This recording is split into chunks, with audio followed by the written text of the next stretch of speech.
आजादी के 77 साल बाद भी मूलभूत सुविधाओं को मध्य प्रदेश के लोग तरस रहे हैं। 20 सालों से मध्य प्रदेश में भाजपा की सरकार है और इन 20 सालों में आदिवासियों के नाम पर राजनीति करने वाली पार्टी आदिवासियों के हित में कितना काम करती है, इन तस्वीरों से साफ नजर आता है। तस्वीरें भी आपको दिखाएंगे। देखिए, पन्ना जिले में शनिवार को एक आदिवासी महिला को सांप ने डस लिया। समय पर इलाज नहीं मिलने से महिला की मौत हो गई। मृतक महिला के गांव तक पक्की सड़क नहीं बनी है, मोबाइल फोन में नेटवर्क नहीं आया, इसलिए एम्बुलेंस से संपर्क भी नहीं हो पाया।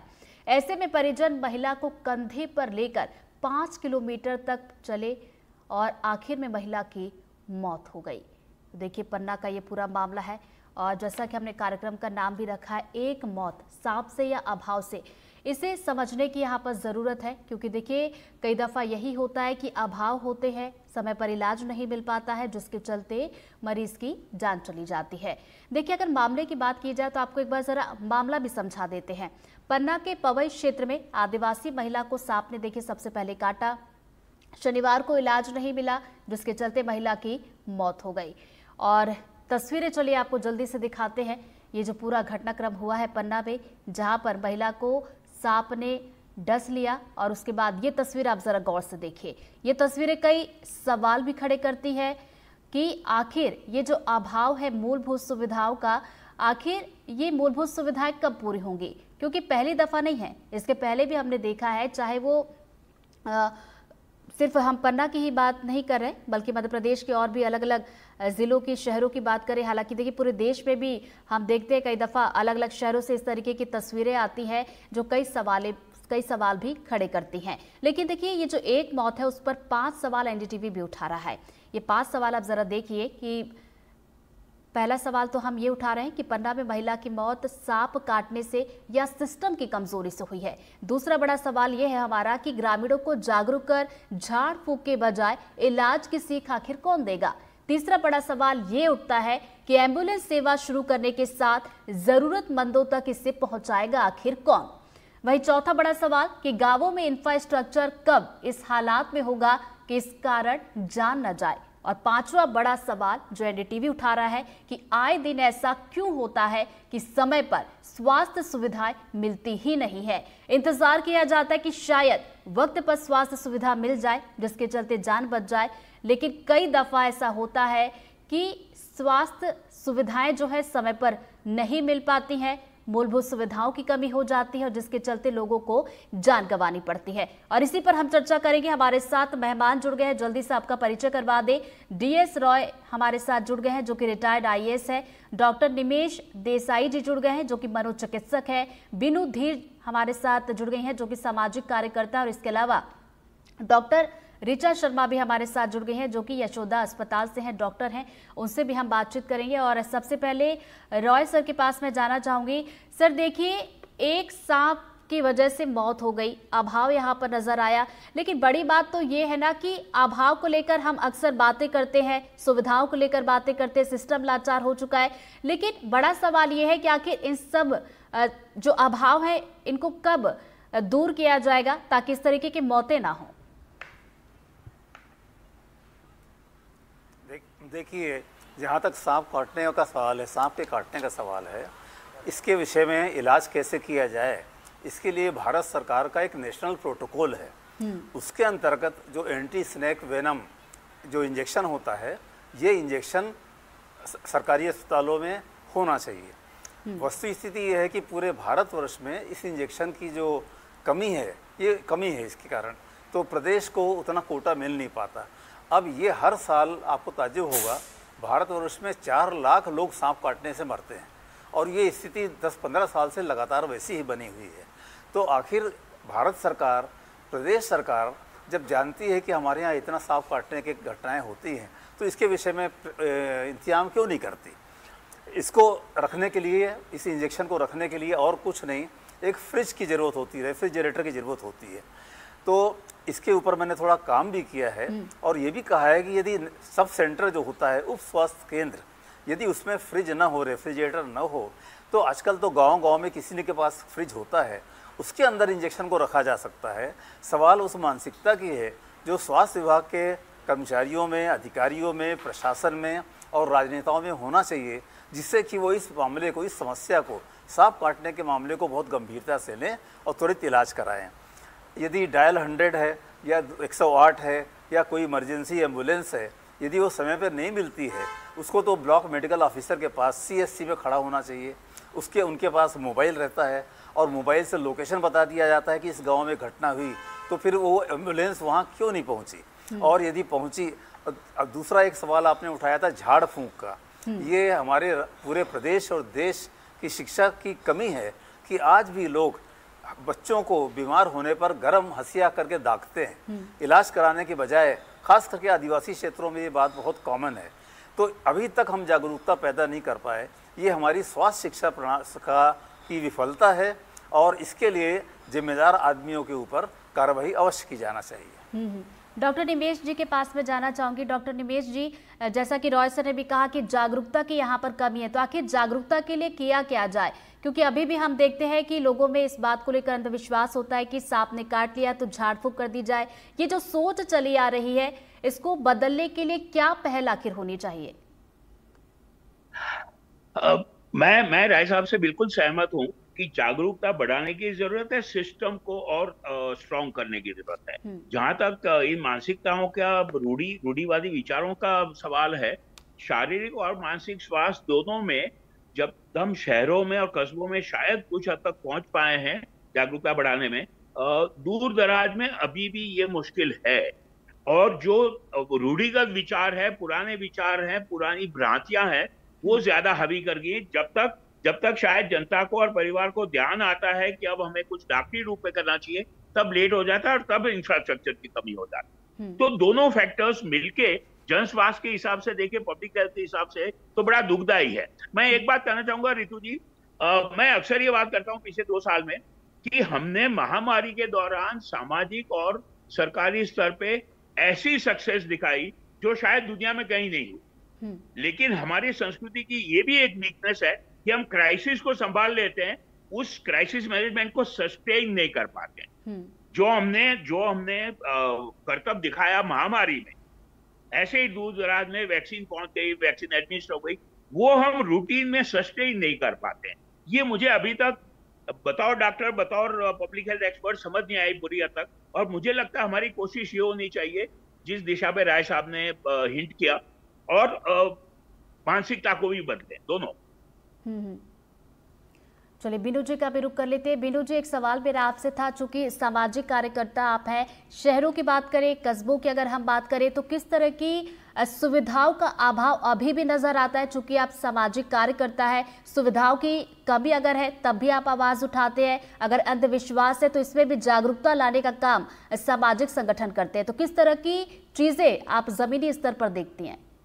मुझे लगता है कि जिस तरीके की एजुकेशन हो रही है, उससे जो इनको अपॉर्चुनिटी मिलती है डॉक्टर्स को गांव में जाने के लिए, छोटे शहरों में जाने के लिए, वो वहां पे नहीं जाना चाहते because of the pay scale, या तो और उनके साथ जो सामाजिक तत्व जुड़े रहते हैं कि वो पूरी दुनिया से अलग हो जाते हैं। तो कनेक्टिविटी का बहुत बड़ा इश्यू आ रहा है जो बहुत जरूरी है, और उनकी स्केल्स बढ़ेंगी तो I think so they will be encourage, और उनको हर तरीके से एक प्रोत्साहन की बहुत जरूरत है, जो कि कमी है हमारी एजुकेशन में। हमारी एजुकेशन में ये कमी आती है कि हमें उस चीज के बारे में तो बता दिया जाता है कि हम क्या पढ़ रहे हैं, बट हम the society is connected with it, वो चीज की नॉलेज कम दी जाती है। चलिए डॉक्टर ऋचा जी का मैं रुख करना चाहूंगी। डॉक्टर ऋचा, सांप काटने से देखिए महिला की मौत हुई, अब सवाल ये भी है जो दर्शक बहुत सारे देख रहे होंगे कि अगर सांप काट ले तो ऐसे में प्राथमिक तौर पर वो सबसे पहले क्या करें? देखिए, ये चीज हमें एक समझनी पड़ेगी कि इंडिया में अभी भी बहुत सारे स्नेक्स जो हैं वो नॉन पॉइजनस होते हैं, एंड ये नहीं है कि हमेशा स्नेक बाइट जो है वो जानलेवा ही होगी। पर ये सच बात है कि जब भी हमें स्नेक बाइट होगी तो हमें सबसे पहले उस पेशेंट को नियरेस्ट हेल्थ फैसिलिटी पे टाइमली लेके जाना है। तो फर्स्ट ऑफ ऑल आप रीअश्योरेंस करिए पेशेंट का, बिकॉज समटाइम पेशेंट बहुत पैनिक हो जाते हैं इस वजह से। जब भी आपको स्नेक बाइट होती है तो एक भ्रांतियां कुछ कुछ हमारे समाज में, जैसे आप टॉर्निक्वेट अप्लाई कर देते हैं या जहाँ पे बाइट है वहां पे कट कर देते हैं या सक करने की कोशिश करते हैं, ये चीजों को और खराब कर देती है। तो ये सब अवॉइड करें। और अगर मान लीजिए आपके लिम्स पे, लोअर लिम्ब पे बाइट हुई है, तो आप पेशेंट को चला के ना लेके जाएं, और फिर आप बेस्ट ट्रांसपोर्ट का यूज करके पेशेंट को नियरेस्ट हेल्थ फैसिलिटी पे लेके जाएं जहां उनकी स्नेक वेनम की फैसिलिटी अवेलेबल हो। तो ये आपको प्राइमरी काम करना है। एंड एंटी स्नेक वेनम अगर इंडिकेशन है तो ये इन पेशेंट के लिए लाइफ सेविंग रहेगा। चलिए, इस पर और भी मैं आपसे बातचीत करूंगी। रॉय सर के पास एक बार फिर से जाना चाहूंगी। रॉय सर, आपका भी इतना लंबा कार्यकाल रहा है। देखिए, सरकारें आती है, सरकारें चली जाती है, सुविधाओं को लेकर हमने देखा है कई दफा राजनीति भी होती है, लेकिन समय के साथ आज भी हम, मुझे लगता है कि वहीं पर खड़े नजर आते हैं जहां पर सालों पहले थे, सुविधाओं का अभाव। आखिर इसके लिए किया क्या जाए, क्या पहल की जाए कि ये सुविधाएं जो तमाम बना दी जाती, जैसे इस केस में भी हमने देखा कि देखिए एम्बुलेंस की सेवा थी लेकिन सड़क नहीं थी, सड़क होती तो शायद एम्बुलेंस समय पर पहुंचती और महिला की जान भी बच सकती थी। देखिए, आपको याद होगा, शायद बहुत पुरानी बात है, जब 1993 में दिग्विजय सिंह जी मुख्यमंत्री बने थे, तब उन्होंने हेल्थ से संबंधित 3-4 मिशन चालू किए थे। National iodine deficiency mission, national diarrhoea mission और अन्य मिशन थे जो एजुकेशन आदि से संबंधित थे। अब हमको इस बात की ज़रूरत है कि पूरे देश में ये हमारी भारत सरकार और हमारी प्रदेश सरकारें ये तय कर लें कि हम अब देश में सांप काटने से मृत्यु नहीं होने देंगे। अभी भी देखिए कितने पिछड़ेपन की बात है, अभी भी बरसात के दिनों में डायरिया के, गैस्ट्रोएंटेराइटिस के केस होते हैं और गांव वाले 2, 4, 5 की संख्या में मर जाते हैं। इसके लिए हमको एक विस्तृत स्वास्थ्य शिक्षा कार्यक्रम चलाना चाहिए जो आखिरी गांव तक पहुंचे।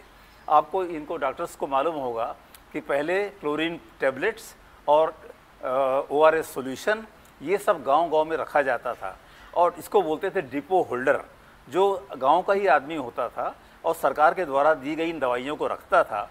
और जैसे ही उल्टी दस्त हो तो पानी में क्लोरीन टैबलेट घोल दिया जाए ताकि पानी की अस्वच्छता दूर हो, और जैसे ही उल्टी दस्त हो तो ORS सॉल्यूशन उसको पिलाया जाए मरीज को ताकि उसमें डिहाइड्रेशन ना होने पाए।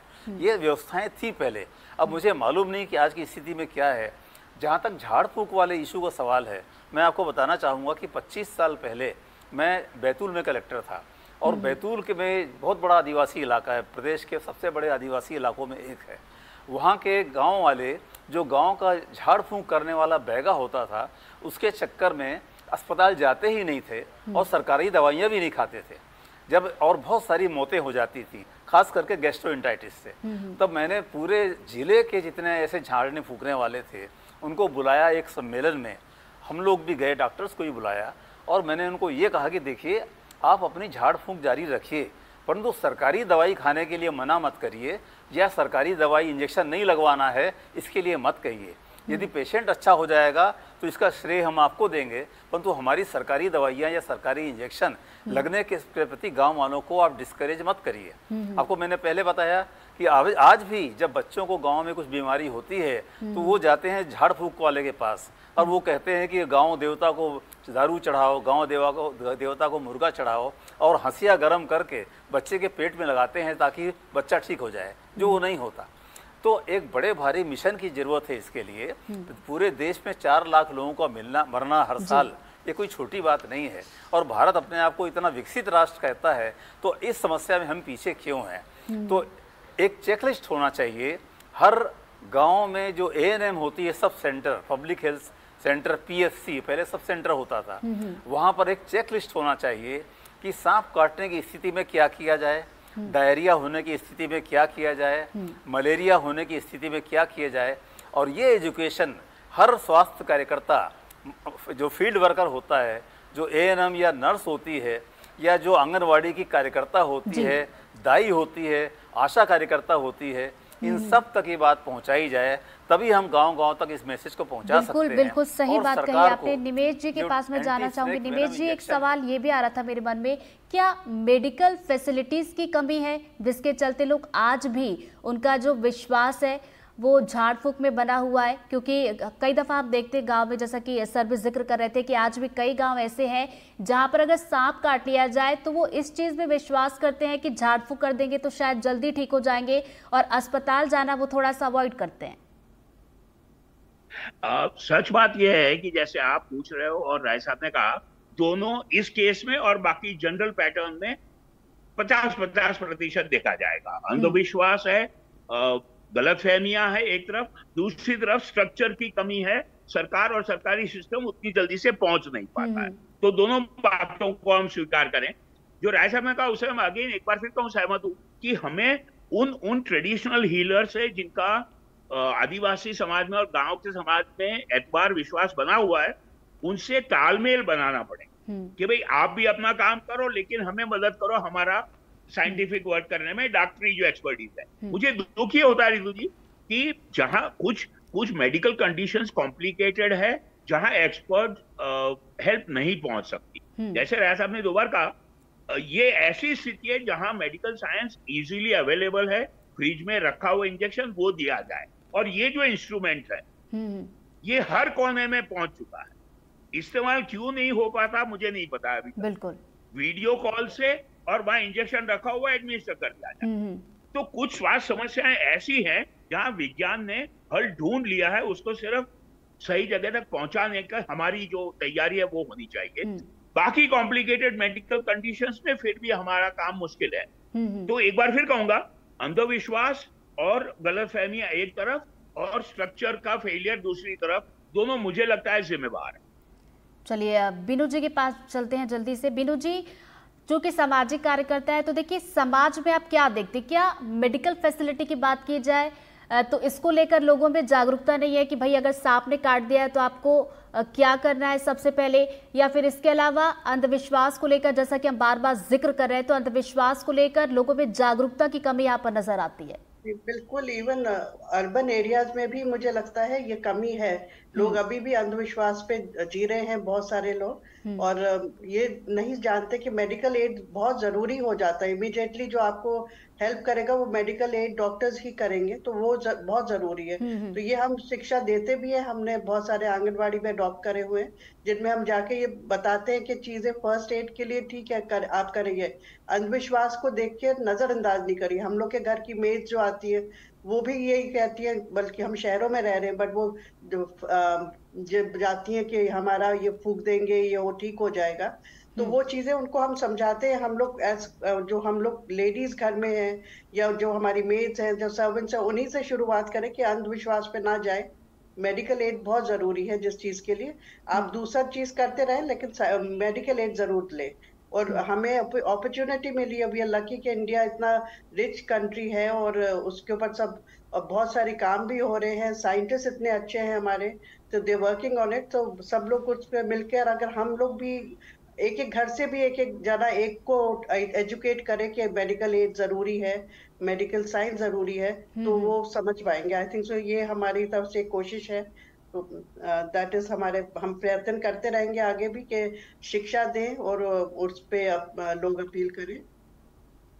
चलिए डॉक्टर ऋचा के पास चलते हैं। डॉक्टर ऋचा, मेरे ख्याल से आप बड़े अच्छे तरीके से बता सकते हैं, क्योंकि बहुत सारे अगर सांप काटने के पेशेंट आपके अस्पताल में पहुंचते होंगे, अगर आपने कोई केस डील किया होगा, तो क्या समझ में आता है आपको? क्योंकि शहर से भी लोग आते होंगे, गांव से भी लोग आते होंगे। क्योंकि एक केस मैंने देखा था, मुझे जगह का नाम याद नहीं आ रहा है कि कौन से शहर की खबर थी, जहां पर एक बच्चे को सांप ने काट दिया था, उसे अस्पताल ले जाया गया, 2 दिन उसका इलाज चला, तबीयत में सुधार हो रहा था, लेकिन उसके बाद अस्पताल में ही जो परिजन थे वो झाड़ फूक वाले को लेकर चले जाते हैं, झाड़ फूक कराई जाती है और उसके बाद उस लड़की की डेथ हो जाती है। देखिए, मैनेजमेंट में बहुत सारी कॉम्प्लिकेशन आती हैं, जैसे कि मेरे बाकी पैनलिस्ट ने भी बताया कि फर्स्ट मोस्टली रूरल एरिया में अपने फेथ हीलर के पास ही लोग लेके जाते हैं, एंड उनसे फाइट करके हम नहीं जीत सकते, हमें उनको लूप में लेके ही आगे बढ़ना पड़ेगा। जो मुझे समझ में आता है, जो लोगों को फेथ हीलर की तरफ डायरेक्ट करता है जो चीज, वो ये कि उनके पास और कोई ऑल्टरनेटिव नहीं होता है। इस तरफ हम उन्हें कह रहे हैं कि फेथ हीलर्स के पास मत जाइए, हॉस्पिटल जाइए, पर हमें हॉस्पिटल में जाने की सुविधाएं नहीं दे रहे हैं। जिस हॉस्पिटल में जा रहे हैं वहां पे एंटी स्नेक की फैसिलिटी नहीं दे रहे हैं, तो देखिए ये सब करने का कोई फायदा नहीं है। कि हमें पेशेंट को हॉस्पिटल में लेके जाइए, हमें कुछ चैनल को स्मूथ भी बनाना। तो इसमें हमारे पास जो दिक्कत आती है कि पेशेंट एक तो बहुत लेट स्टेज पे आ पाते हैं, mostly from the rural areas. Urban areas में फिर भी medical facility is much better. तो ये डिले रहता है ट्रीटमेंट में। इसमें मोस्टली जो इम्पोर्टेंट कॉज रहता है कि लैक ऑफ नॉलेज, कि स्नेक बाइट हो गई है, अब करना क्या है। तो मोस्टली लोग का लोकल चैनल होते हैं, फेथ हीलर्स के पास जाते हैं, और जब वहां पे नहीं ठीक हो रहा है, तबीयत खराब हो जाती है, तब वो हॉस्पिटल की तरफ रुख करते हैं। एंड ये तो वो पेशेंट है जो फिर भी लकी है, हॉस्पिटल पहुंच गए, थोड़ा लेट ही पहुंचे। पर मोस्ट एरियाज में, इवन रूरल सर्विसेज में, अगर हॉस्पिटल पहुंचने के बाद भी वहाँ पे जो फैसिलिटी चाहिए एक स्नेक बाइट को ट्रीट करने के लिए, वो नहीं मिल पाती है। तो बेसिकली हमें कैपेसिटी बिल्डिंग करनी पड़ेगी, ताकि ये जिन जिन एरियाज की ये प्रॉब्लम मोर प्रोमिनेंट है, वहाँ पे हम मोर कैपेसिटी बिल्ड कर सके, मोर ह्यूमन रिसोर्सेज दे सके, मोर मेडिकल रिसोर्सेज दे सके।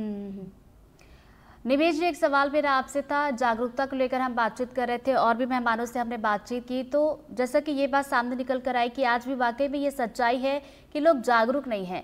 तो आखिर जागरूकता के लिए किया क्या जाए, क्या पहल की जाए, क्या कदम उठाया जाए कि चाहे शहर की हम बात करें या फिर गांव की हम बात करें तो लोग जागरूक हो, क्योंकि शहर में भी आज हम देखते हैं कि लोग जागरूक नहीं हैं।